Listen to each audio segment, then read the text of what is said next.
Drew, I'm looking for some feedback on K-Control users. How did you get on using K-Control at Mighty Light? What did you find it useful for? And tell me this, would you buy another set if you ever moved company? Yeah, I think it went quite well. The installation was good, but the most advantageous part was once we got everything up and running and everything communicating, our cycles would automatically compensate for variations in all the ambient conditions. And so it was really actually nice to be able to set the cycle based on a temperature, and the actual time that it spent in the oven. Each cycle was different, but it always reached the appropriate temperature. So there was a lot of comfort knowing that the variations within the building, the variations within the across the seasons were automatically compensated for by using temperature-based recipes instead of time-based recipes. Okay, that's very useful. You did a lot of foaming at Mighty Light. How would you say that temperature measurement helped you with foaming? Do you think it's necessary if you want to foam to measure temperature? Personally, I think it's a must-have. When you foam, there's a lot of rules of thumb that people try to follow, and unfortunately, the industry uses this trial and error method for foaming. When you've got temperature-based control and you've got a thermocouple sticking inside of your mold, foaming actually isn't too difficult. Your learning curve is significantly shortened, and your consistency from product to product is far improved. I mean, it's just, again, you hit the right temperatures every time, and I think with foaming, temperature-based control is a must. Okay. Well, look, that feedback's really useful. Thanks very much, and I'll see you soon. Thank you. Bob, how you doing? Pretty good, Gareth, actually. Not too bad at all. Great. I'm just ringing Bob to ask how you're getting on with your KPAQ. Well, normal situation here, as I've said before. Gareth, I don't use the KPAQ every day. I only use it on basically new models. And if we're going to do a test on something, I tend to put it on then.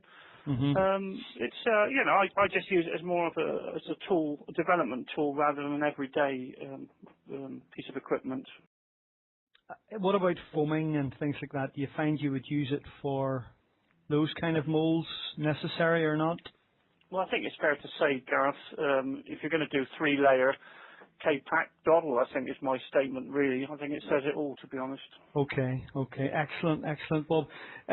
Just remind me again the kind of products that you are making. So you do kayaks. We do. We make rotor-modded kayaks, whitewater, a whole range actually. We run about 50-odd different models now. And we make the 3-layer open canoes as well. Okay, excellent. Any new exciting products coming online? Well, I'm still continuing to develop the Rapid Block project, which is some of the blocks that we put in the Lee Valley Whitewater course, and now we're doing a couple of other courses across the world on that, and there's some new shapes coming out in that as well. So yeah, pretty busy, pretty good development on that side actually. Excellent. Can I see those on your website? Any information on your website on that? If you go to the Rapid Block, www.rapidblocks.com website, you'll see it all on there. Okay, that's super. Listen, Bob, thanks very much for your time. I appreciate that. Hello, Anne. How are you keeping? I'm fine, thank you, Gareth. Excellent. And you? Yes, I'm keeping very well. I'm keeping well, thank you. So I'm just calling to ask how are things with the KPAQ, and can you tell me a little bit about what kind of ways are you finding to use it at the moment? Yes, of course. So first of all, we are very happy to have a KPAQ because we feel it's very easy to use. Okay.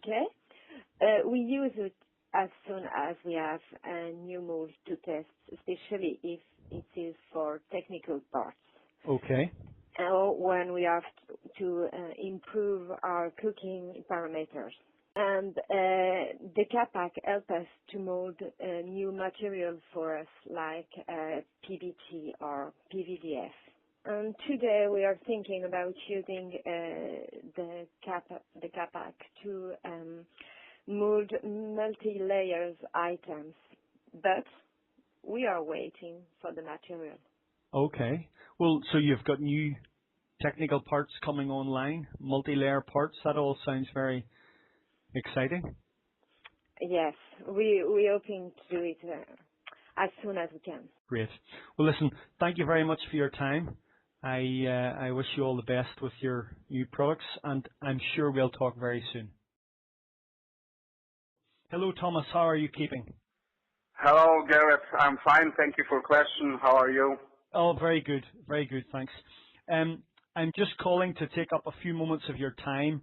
I wanted to ask you how you're getting on with your KPAQ. Is there anything you can tell me about how you're using it, how you find it, that kind of thing? Okay, so using KPAQ in our rod molding system is pretty quite a big jump forward. So because we're doing some boats with 3-layer, and without KPAQ, we cannot do this. It's unbelievable. You cannot imagine doing such things, 3 layers without KPAQ, because the internal temperature to controlling it must be very, very precisely. So with the KPAQ, it helps us to have always the right temperature to give in the right moment the right shot inside the mold. So without KPAQ we cannot work such things. So without KPAQ it's not possible to do such things. What I understand is that for you the KPAQ is a very important tool, and you're getting on well with it. Yes, so without KPAQ, it's such things it's not imagined to work, because something doing on a hat is it's not quite professional work. So I think it's a great help, and I think this is the best thing to work with them. And it's also easy and fun to do. Okay, it's fun. That's good. I haven't heard it described as fun before, but that's good to hear. Thanks very much, Thomas, and I'm sure I'll speak to you soon. Okay, thank you very much, Gareth. Have a nice day. Hello, Mike. It's Gareth McDowell here. How you doing? I'm doing fine, Gareth. How about you? We're keeping very well, very busy at the moment. So I just wanted to give you a quick call to get some feedback from you on the recent KPAQs that you've been selling with your machines. Any feedback from your customers on the KPAQ, how they're using it, their general impression of it? Okay, well, the general impression is more, I would say, more important with the new rotomolders, because they love the KPAQ.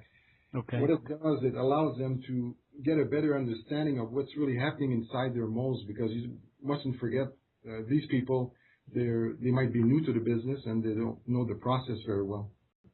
Of course, we offer the KPAQ with our own machines, our own rotomolding machines, as a tool to combine to try to get more out of the process.